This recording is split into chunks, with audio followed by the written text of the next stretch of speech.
चलिए बच्चों, तो आप लोग ध्यान दीजिए, जितने भी 10th वाले बच्चे हैं आप लोग ध्यान दीजिए, ठीक ना।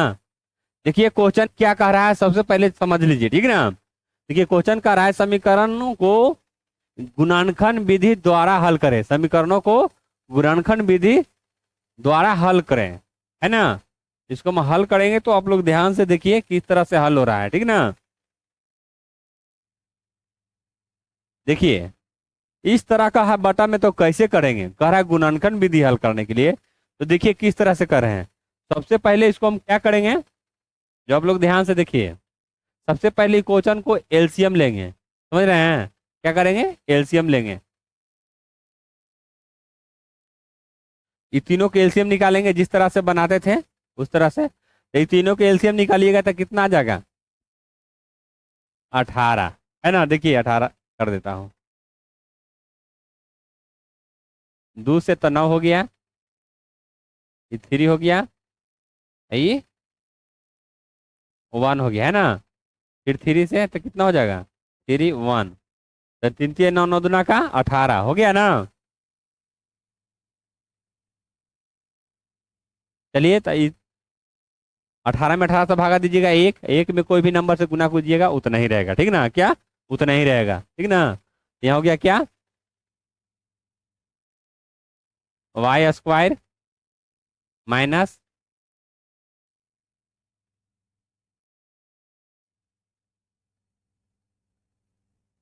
वाई स्क्वायर माइनस, देखिए ये के बार में लगेगा, देख लीजिए के बार में लगेगा, 6 बार में लगेगा ना।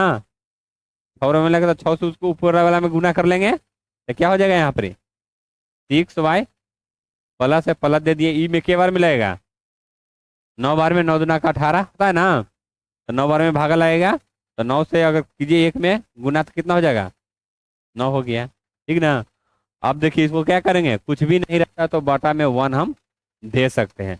अब इसको क्या करेंगे, तिरछा तिरछी मल्टीप्लाई करेंगे, तो एक में कोई भी नंबर से गुना कीजिएगा उतना ही रहेगा। अभी बताएं आप लोग को, ध्यान से सुनिए, किसी भी नंबर में अगर 1 से गुना करते हैं तो उतना ही रहेगा, और 0 से अगर कितना बड़ा नंबर हो गुना कर देंगे तो 0 हो जाएगा, ठीक, समझ रहे हैं ना।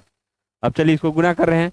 देखिए पहले से था 0 बराबर की पट्टिया, नीचे 1 हम दे सकते हैं और नहीं भी दे सकते हैं।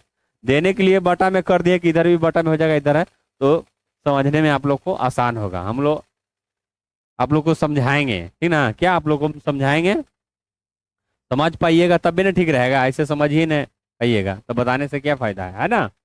तो तिरछा तिरछी कर रहे हैं इसमें इससे, तो क्या हो गया, वाई स्क्वायर फिर 6y माइनस माइनस यहाँ है ना, यहाँ प्लस हो गया, बराबर क्या हो जाएगा। अब देखिए इसमें इससे करेंगे, 0 में करेंगे 18 से, तो 0 हो गया, यहाँ कम खत्म हो गया, समझे ना। कम खत्म हो गया, सीधा हो गया ना। अब देखिए इसको किस तरह से गुणनखंड में से हल किए, ऐसा है ना, ऐसा देखकर बच्चा घबरा जाता है कि इसको हम क्या करें, समझ गए ना, क्या करें, समझ गए। तो अब क्या समझना नहीं है आप लोग को खुद हम समझा देंगे, ठीक ना। देख लिए ना, इस तरह था तो इस तरह अब हम कर दिए हैं इसको, ध्यान से देखिए आप लोग, क्या इस तरह से कर दिए। अब इस तरह से तो गुणनखंड आप लोग आराम से निकाल सकते हैं, समझ गया ना। तो इसको इस तरह से बनाने के लिए सबसे पहले सीखिए कि देखिए किस तरह से हम किए हैं, ठीक ना। अब चलिए, सबसे पहले तो घबरा जाएगा कि इसको करेंगे कैसे, गुणनखंड गुणनखंड विधि से है, तो इस तरह से एलसीएम लेके बटा में कर लेंगे, बस समझा ही दिए आप लोग को। अब चलिए इसको क्या करना है, 6 को ऐसा खंड करना है कि जोड़ने या घटाने पर हमको 6 आना चाहिए, और उसी अंक को गुना करेंगे, जिस अंक को जोड़ेंगे घटाएंगे उसी अंक को गुना करेंगे, तो हम कितना आना चाहिए, 9 आना चाहिए। तो देखिए यहाँ पर हो गया वाई स्क्वायर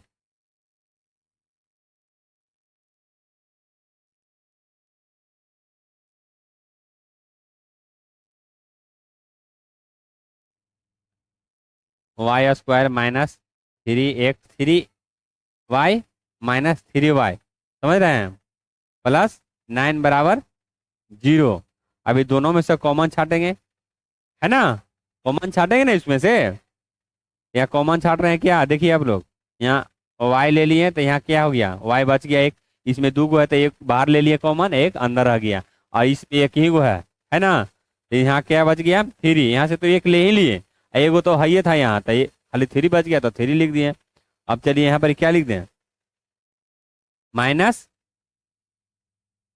क्या हो जाएगा बताइए आप लोग, बताइए आप लोग, यहाँ हो जाएगा 3। समझ रहे हैं ना, देखिए इसमें भी 3 है और इसमें भी 3 है, समझ गया ना।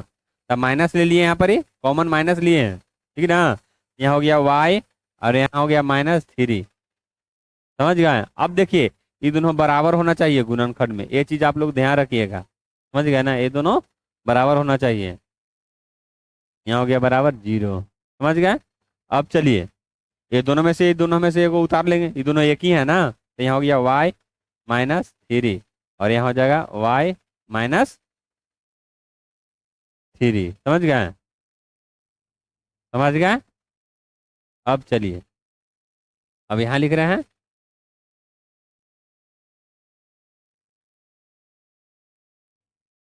y-3, यहाँ हो जाएगा y-3 बराबर 0। अब देखिए दोनों को अलग अलग कर रहे हैं जी, क्या दोनों को अलग अलग कर रहे हैं, ठीक ना। यहाँ क्या हो जाएगा y-3 बराबर 0, आगे हो जाएगा यहाँ -3 बराबर 0। तो y बराबर क्या हो गया 3 और यहाँ हो जाएगा भी 3, ठीक ना। तो y का कितना चला है मान बताइए, 3। 3 एक यहाँ y का मान चलाया 3। देखिए दोनों माइनस में था, बराबर की इधर आता है तो प्लस में हो जाता है, ये चीज़ आप लोग ध्यान रखिएगा, ठीक ना। तो चलिए इसी तरह हम फिर आप लोग को मिलते हैं नेक्स्ट क्लास में। आप लोग चैनल को लाइक सब्सक्राइब और शेयर कीजिए। जय हिंद जय भारत।